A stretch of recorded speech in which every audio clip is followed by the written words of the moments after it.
Satu, dua, tiga. Dewan juri yang terhormat, kami merasa dunia yang dibawakan lawan belum lengkap dan jelas karena kami tidak tahu siapa yang ingin mereka lindungi dan siapa yang harus bertanggung jawab. Kami juga tidak tahu arah perdebatan mereka ingin kemana karena tidak dijelaskan parameter mosi dan BOP yang ingin dibuktikan sehingga dari awal mereka sudah kalah. Tapi tidak apa-apa, saya bisa buatkan dunia mereka dengan mungkin. Aktor yang dilindungi adalah korban cancel culture ini, dan mereka ingin membawa konsep mental health dan bunuh diri bagi mereka yang terkena cancel culture dan merasa dikucilkan. Tapi hal tersebut masih tidak relevan Dewan Juri sekalian dan tidak dapat memenuhi interest semua pihak. Kenapa demikian akan saya jelaskan. Bayangkan Dewan Juri sekalian, seorang pejabat yang sudah memiliki nama dan pengaruh bertindak kejahatan seperti korupsi atau membunuh, yang dimana hal tersebut tidak etis bukan?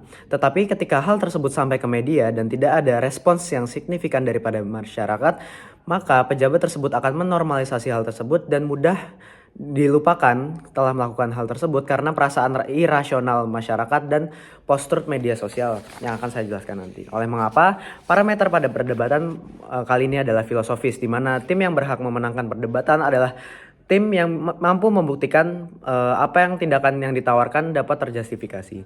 Adapun hipotesa masalah pada status quo yaitu dunia di mana tidak semua orang mampu memiliki pikiran rasional atau membedakan mana yang baik dan mana yang buruk. Semua manusia di sini bersifat FOMO, di mana mereka akan ikut-ikutan apa yang sedang ramai. Jadi bukan memikirkan dulu itu apakah itu baik atau buruk, tapi mereka hanya ikut-ikutan saja. Sehingga mereka tidak bisa membedakan mana yang baik dan yang buruk. Nah, jika tidak ada media yang menyuarakan hal tersebut, maka tidak ada perbandingan antara yang baik dan yang buruk. Dan ketika tidak ada reaksi yang buruk atau yang menyuarakan, maka selebritas akan berbuat bebas karena mereka akan menormalisasi hal tersebut ketika tidak ada penolakan dari apa yang mereka lakukan. Adapun setup yang ingin kami bawakan yaitu dua aktor dan dua konsep. Aktor yang pertama yaitu masyarakat umum, di mana mereka belum semua bersifat rasional atau bisa membedakan mana yang baik dan yang buruk. Tapi mereka bersifat FOMO. Mereka akan mengikuti apa yang sedang ramai diperbincangkan masyarakat atau tidak mau ketinggalan. Adapun aktor yang bertanggung jawab di sini adalah para selebritas dan artis.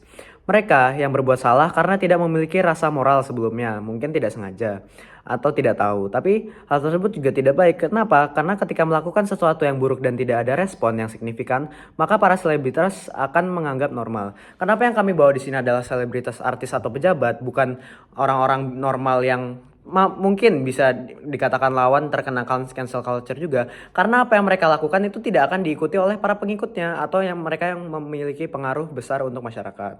Jadi kami lebih membahas kepada selebritas dan artis karena mereka memiliki pengikut yang banyak atas apa yang mereka lakukan yang merupakan hal buruk. Adapun konsep cancel culture sendiri, di mana ketika seseorang melakukan sesuatu hal yang buruk, maka akan dicap buruk seterusnya ke depannya. Adapun konsep media sosial, di mana kita hidup di dunia post-truth atau di mana informasi hanya setengah-setengah untuk kepentingan pribadi saja, yaitu yang ditunjukkan baik-baiknya saja atau sukses-suksesnya saja, sehingga sangat sulit untuk menyadarkan masyarakat dan menetapkan masyarakat yang minim rasional. Karena ketika seorang pejabat atau artis melakukan suatu hal yang buruk, mereka akan melakukan post-truth atau menunjukkan yang baik-baiknya saja, sehingga mereka mudah teralihkan para masyarakat yang masih irasional ini untuk kembali menerima para artis tersebut dan mereka bebas melakukan hal yang demikian lagi. Adapun kami Dewan Juri yang terhormat sebagai tim oposisi justru merayakan munculnya cancel culture karena hal tersebut dapat terjustifikasi dan berdampak baik.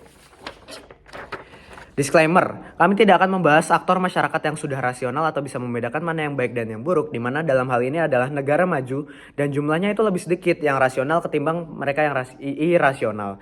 Dan pelaku adalah mereka yang memiliki pengaruh. Jadi kita hanya membahas pelaku-pelaku di sini yang terkena dampak cancel culture, yaitu artis-artis dan pejabat, karena apa yang mereka lakukan pasti akan dicontoh oleh orang banyak. Adapun beban pembuktian yang ingin kami bawakan yaitu mengapa hal tersebut dapat terjustifikasi dan mengapa hal tersebut dapat berdampak baik. Ada satu argumen yang ingin kami bawakan yaitu justifikasi.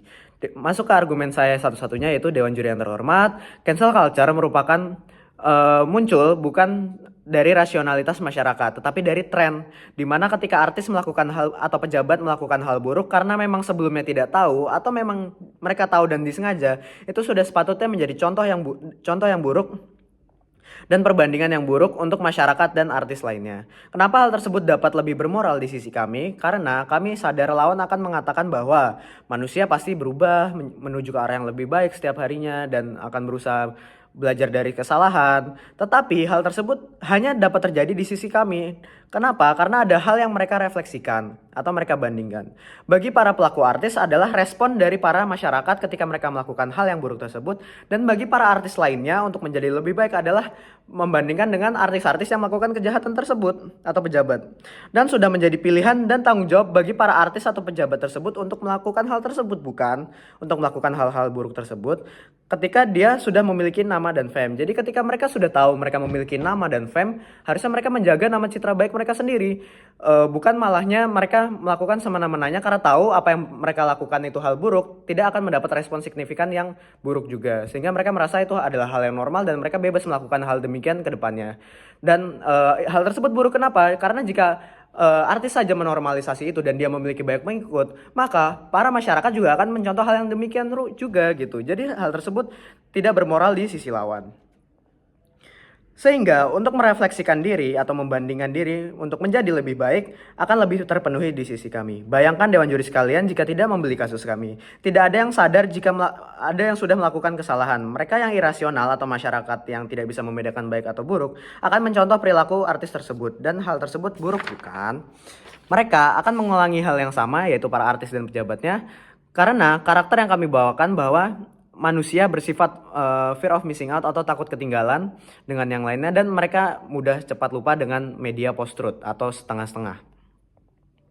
Sehingga kami tetap akan memaafkan para pelaku yang terkena cancel culture, namun kami tidak akan pernah melupakan atas apa yang mereka pernah lakukan. Meskipun di sisi kami skenario terburuknya adalah kehidupan individu para terkena dampak cancel culture akan merasa stres dan bunuh diri, tapi kami akan lebih menyelamatkan banyak aktor yang dimanfaatkan oleh para artis-artis tersebut atau yang terkena dampak oleh para artis-artis tersebut. Oleh mengapa dapat kami simpulkan, kami dapat membuktikan hal tersebut lebih terjustifikasi di sisi kami, dan kami dapat menyelamatkan lebih banyak aktor. Oleh mengapa kami masih bangga menjadi tim oposisi. Terima kasih.